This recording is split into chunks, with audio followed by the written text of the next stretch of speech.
Hi friends, welcome to my channel. ఈ recipe వచ్చి evening స్నాక్గా తినడానికి చాలా బాగుంటుందండి. పిల్లలకైతే చాలా బాగా నచ్చుతుందన్నమాట. హెల్దీ రెసిపీ అని చెప్పవచ్చు. ఎందుకంటే మనము ఈ రెసిపీలో ఎలాంటి డీప్ ఫ్రై చేయట్లేదు, అలాగే బియ్యం పిండి కూడా యూస్ చేయట్లేదన్నమాట. ఎవరైనా షుగర్ ఉన్న వాళ్ళు కూడా ఇలాంటి రెసిపీస్ని చేసుకొని తినొచ్చు అనమాట. చాలా బాగుంటుంది, చాలా టేస్టీగా కూడా ఉంటుందన్నమాట. మనం పిల్లలకు కానీ చేసి పెట్టామంటే వాళ్ళకు కూడా చాలా బాగా నచ్చుతుంది. చాలా సింపుల్గా కూడా చేసుకోవచ్చు. ఫస్ట్ ఈ రెసిపీ కోసం ఒక బౌల్ తీసుకొని 1 కప్పు గోధుమ పిండి తీసుకుంటున్నానండి. 1 కప్పు గోధుమ పిండికి 1/2 కప్పు గోధుమ రవ్వ వేసుకోవాలన్నమాట. ఈ గోధుమ రవ్వ వేయడం వల్ల టేస్ట్ ఇంకా బాగుంటుంది. ఇప్పుడు సన్నగా కట్ చేసుకున్న ఉల్లిపాయ ముక్కలు వేసుకోవాలి. అలాగే సన్నగా కట్ చేసుకున్న పచ్చిమిర్చి కూడా యాడ్ చేసుకోవాలన్నమాట. పచ్చిమిర్చి ఇష్టం లేని వాళ్ళు ఎండుమిర్చి అయినా వేసుకోవచ్చండి.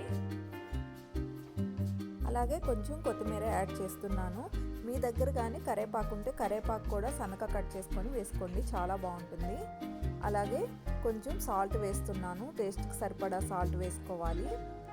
అలాగే 1/2 కప్ పెరుగు కూడా యాడ్ చేస్తున్నానండి. పెరుగు వేయడం వల్ల మరింత టేస్ట్ వస్తుందన్నమాట.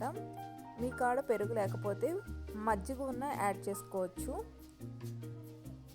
చూసారు కదండి. ఇప్పుడు కొంచెం జీలకర్ర కూడా వేసాను. జీలకర్ర వేయడం వల్ల ఫ్లేవర్ చాలా బాగుంటుంది. ఇవన్నీ వేసుకున్న తర్వాత బాగా మిక్స్ చేసుకోవాలన్నమాట.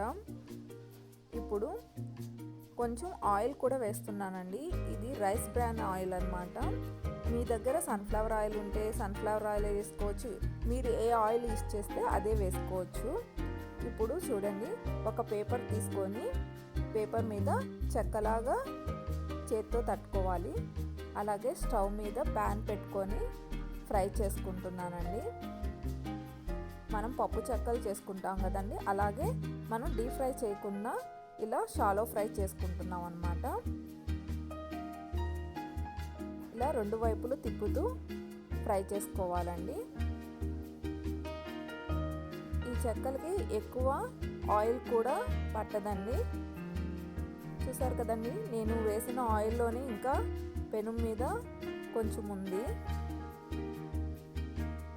ఇలా ఫ్రై చేసేసుకొని ప్లేట్లో తీసేసుకోవచ్చు. చూసారు కదండి, ఇలా మిగతాయి కూడా ఫ్రై చేసేసుకున్నాను అనమాట. చాలా టేస్టీగా ఉంటుందండి ఈ రెసిపీ. నిజంగా నేను చెప్పడం కాదు, మీరు కూడా ట్రై చేసి చెప్పండి ఫ్రెండ్స్. ఈవినింగ్ స్నాక్గా తీసుకోవడానికి కానీ, మనకి ఎప్పుడైనా బోర్ కొట్టినప్పుడు ఏదైనా చేసుకొని తినడానికి కానీ ఈ రెసిపీ చాలా బాగుంటుందండి. మనం ఇలాగే తినేసేయచ్చు, లేకపోతే సాస్ ఉంటే సాస్తో అయినా తినవచ్చు. ఏదైనా కర్రీతోనైనా బాగానే ఉంటుందన్నమాట.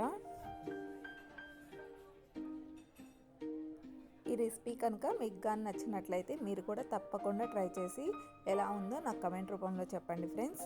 Thank you friends. అలాగే మన ఛానల్ని ఎవరైతే ఫస్ట్ టైం చూస్తున్నారో ప్లీజ్ లైక్ చేయండి, షేర్ చేయండి, సబ్స్క్రైబ్ చేసుకోండి ఫ్రెండ్స్. Thank you friends.